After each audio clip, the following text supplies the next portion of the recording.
on, guys. I'm gonna do another scary story reaction video. This one is called "There Was a Strange Man in My House." Let's get into it.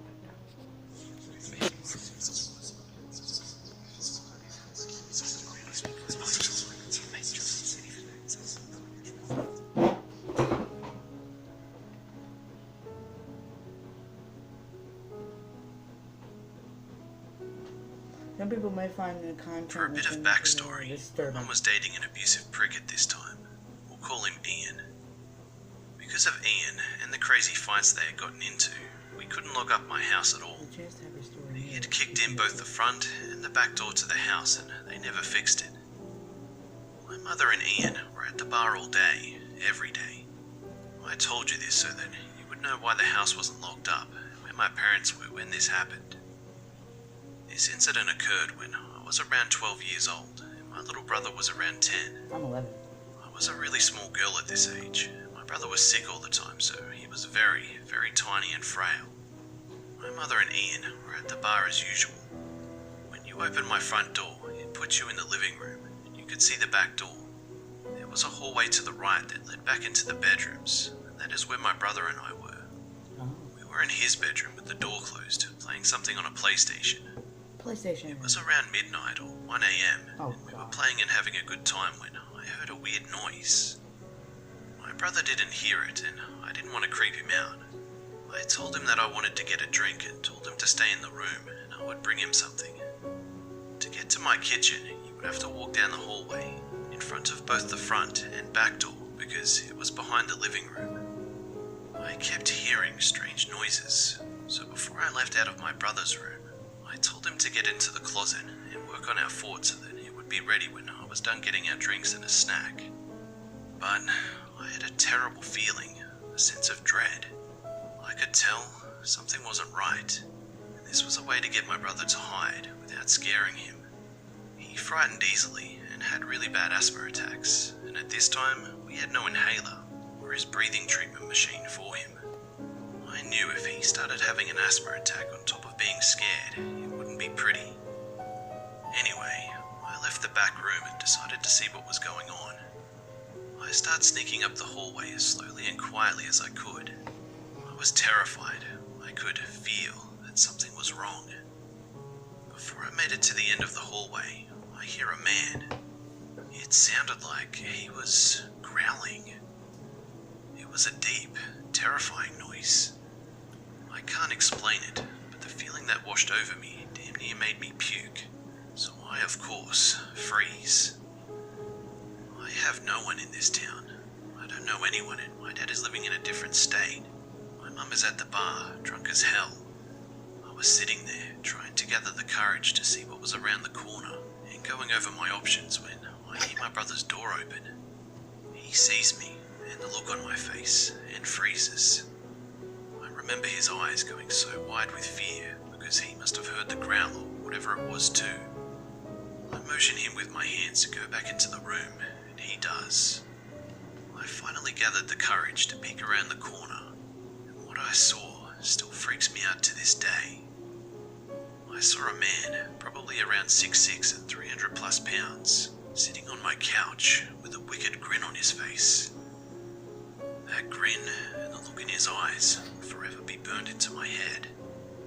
By some stupid luck, the man didn't see me. I slowly, so slowly, snuck back to my brother's room.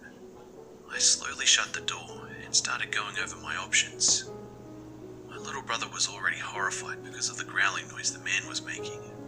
I am so thankful he wasn't the one who saw what was out there. I mustered my brave big sister face and calmly told him that there was a man that I didn't know on the couch, and he needed to be very quiet, and I needed him to be brave and to keep his breathing in check. My little brother adored me and looked up to me, so when I told him that I needed him to be brave, he tried his best. I told him not to move, and he didn't.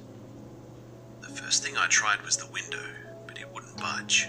It was completely stuck. I'm making myself stay calm for my brother's sake, but I know what's sitting out there. So since the window was stuck, I decided to start looking for a weapon. My older brother lived here, and I knew he had swords somewhere.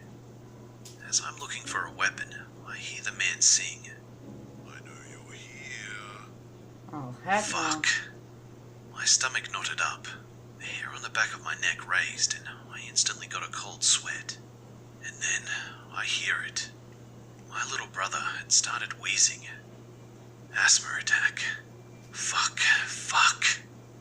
I hugged him, reminded him about being brave, and told him to sit still and focus on his breathing.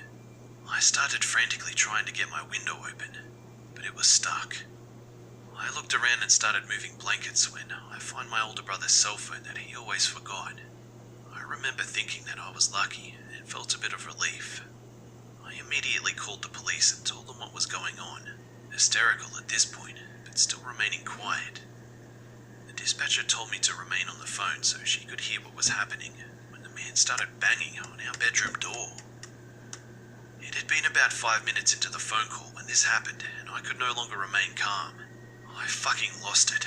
I started screaming. I mean, blood-curdling screaming. The kind of screaming that would send chills down your spine if you heard it. I forgot to mention that our bedroom had the only working lock.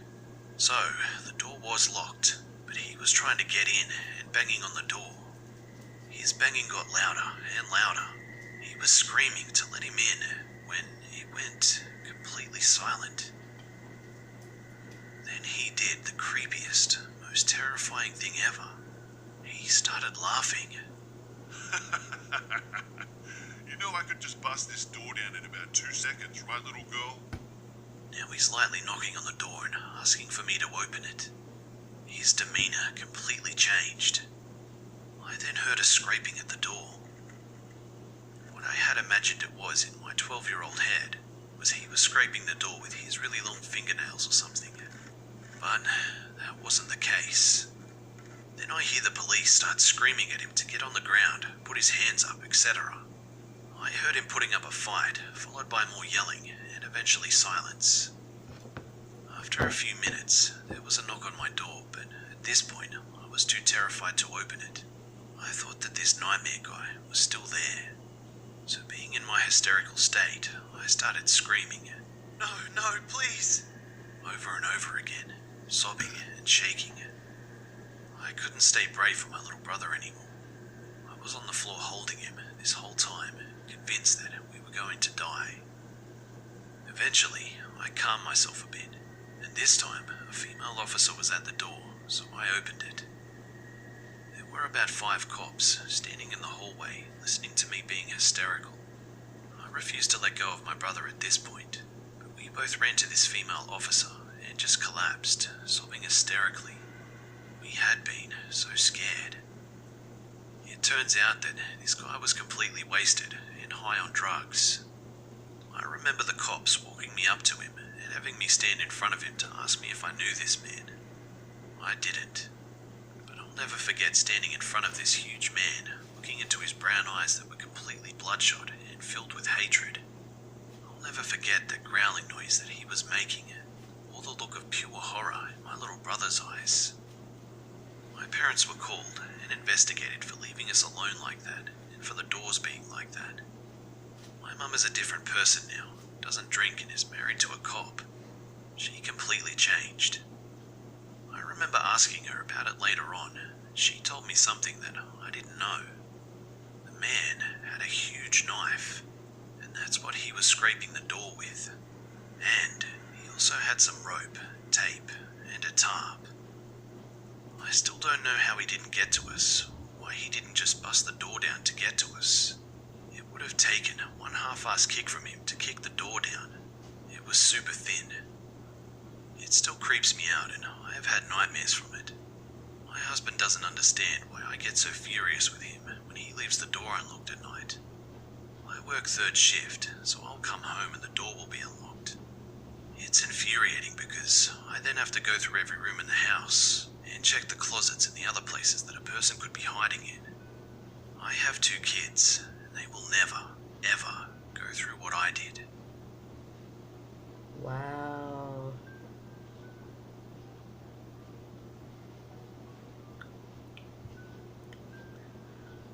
What?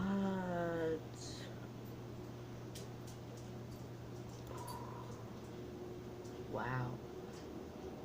That's crazy, man.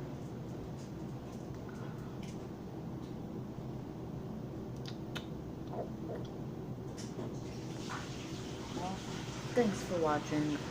Subscribe, all that good stuff.